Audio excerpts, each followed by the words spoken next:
Operators ऐसे symbols जो different type की कैलकुलेशंस करते हैं हमारी सी लैंग्वेज में, ये सही डेफिनेशन होगी। मेरा नाम है विक्रम सिंह, वेलकम टू बाइटेक।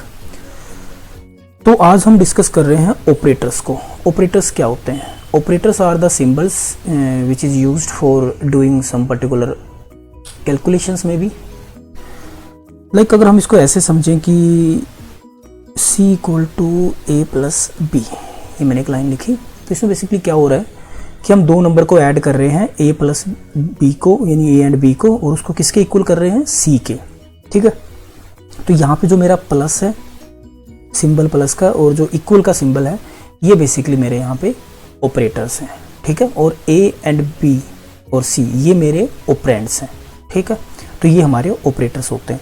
अब कौन कौन से टाइप्स होते हैं वो हम इसमें डिस्कस करेंगे। इसके लिए सबसे पहले मैं कमेंट एरिया बना लेता हूँ ताकि हम यहाँ पे लिखते रहें तो ये हमें बार बार डिस्टर्ब ना करे। तो इसका जो सबसे पहले हमारे जो ऑपरेटर्स होते हैं वो हमारे अर्थमेटिकल ऑपरेटर्स होते हैं।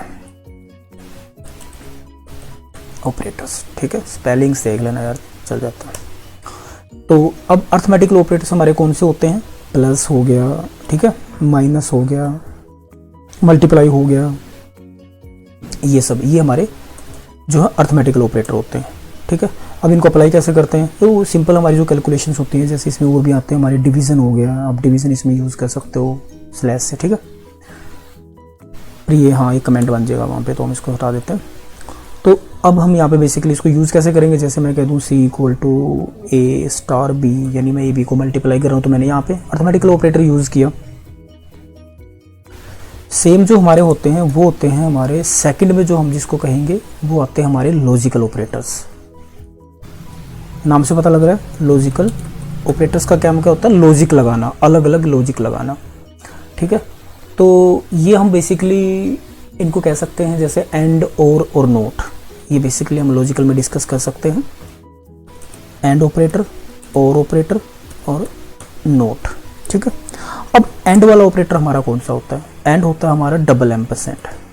ठीक है, और डबल पाइप पे हम इसको कह सकते हैं ये, और नोट हमारा ये।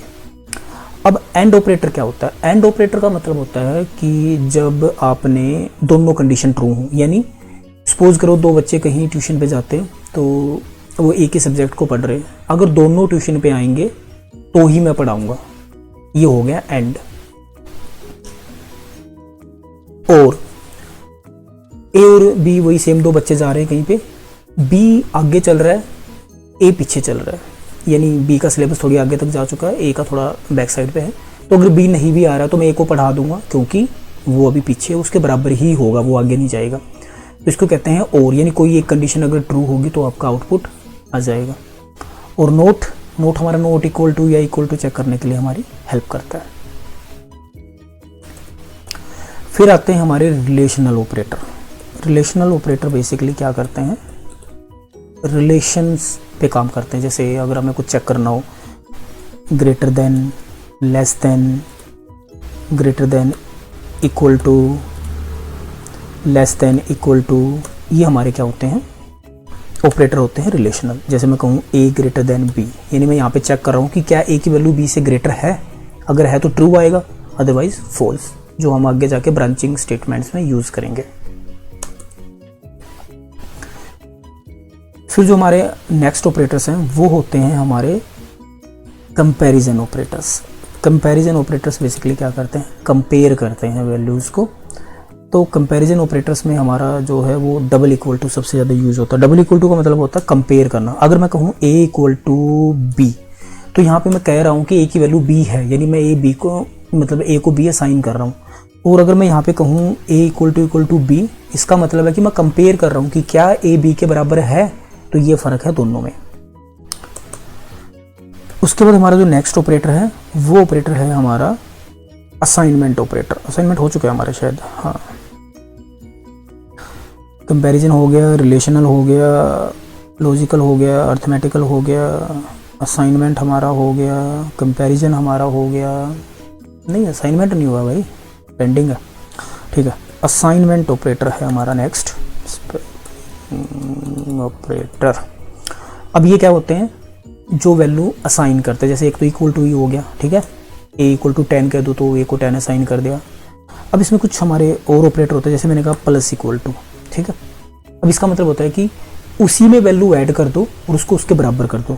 लाइक अगर मैं इसको कहूँ ए, अगर मैं इसको ऐसे समझो, इंट ए इक्वल टू 10, मेरे पास एक वेरिएबल है और मैंने कहा ए प्लस इक्वल टू 10, ठीक है।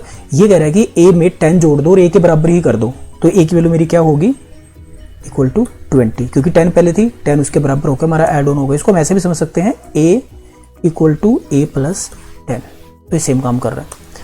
तो अब इसी में हम मल्टीप्लाई इक्वल टू भी कर सकते हैं, माइनस और इक्वल टू भी कर सकते हैं, डिवाइड इक्वल टू भी कर सकते हैं, तो ये सेम हमारे सेम काम करेंगे।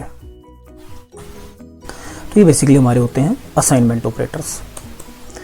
उसके बाद हमारे बिटवाइज ऑपरेटर्स आते हैं, पर बिटवाइज का भी इतना ज़्यादा कोई वो है नहीं, ना इतना ज़्यादा यूज़ है, तो बाद में मैं उसको कहीं का आपको करवा दूंगा कवर उनको भी। तो अब जो सबसे इम्पोर्टेंट है हमारे, वो बेसिकली हमने डिस्कस करने हैं, हम टॉप पे चलते हैं, वहाँ पे इसको डिस्कस करेंगे ऐसे, जिनको हम कहते हैं इंक्रीमेंट एंड डिक्रीमेंट ऑपरेटर। बहुत ज़्यादा यूज़ होने वाले हैं इंक्रीमेंट डिक्रीमेंट लूपिंग में। अब इंक्रीमेंट डिक्रीमेंट क्या होते हैं, नाम से जो हमें पता लग रहा है कि इंक्रीमेंट जो ऑपरेटर है वो हमारा वैल्यू को इंक्रीज करने में हेल्प करता है, और डिक्रीमेंट जो ऑपरेटर वो हमारा वैल्यू को डिक्रीज करने में हेल्प करता है। इसको ऐसे समझो, अब दो टाइप से होते हैं ये, प्री और पोस्ट, यानी pre increment, post increment, pre decrement, post decrement. अब ये होते क्या है, इसको कुछ ऐसे समझते हैं। पोस्ट, देखो आप मोबाइल यूज़ करते हो, ठीक है, आपके पास सिम है, वो दो टाइप की हो सकती है, प्रीपेड या पोस्टपेड। प्रीपेड में क्या होता है, आपको बिल पहले ही पे करना पड़ता है, आपको रिचार्ज करवाना पड़ता है, तब आपकी सिम चलती है मंथ के लिए। पोस्टपेड में क्या होता है कि 1 महीना यूज़ करने के बाद आपके पास बिल आता है, ठीक है। तो प्रीपेड क्या करेगा, चाहे वो प्रीपेड हमारा इंक्रीमेंट हो या डिक्रीमेंट हो, वो वैल्यू इंक्रीज और डिक्रीज करेगा प्री में, और पोस्ट हमारा बेसिकली क्या करेगा, वैल्यू को इंक्रीज और डिक्रीज करेगा पोस्ट में। कैसे समझते हैं, पहले हम प्री इंक्रीमेंट की बात करते हैं। हाँ, इनका साइन हमने डिस्कस नहीं किया।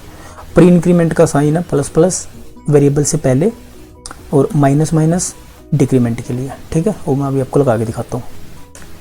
सपोज करो मेरे पास एक वेरिएबल है इंट ए इक्वल टू 10, तो मैंने यहाँ पे क्या किया, प्लस प्लस ए, यानी ये हो गया प्री इंक्रीमेंट, ठीक है, क्योंकि मैंने वैल्यू पहले इंक्रीज की है। तो ए की वैल्यू 10 है, इसमें पहले ही ये एक वैल्यू इंक्रीज कर देगा, फिर ये 11 प्रिंट कर देगा।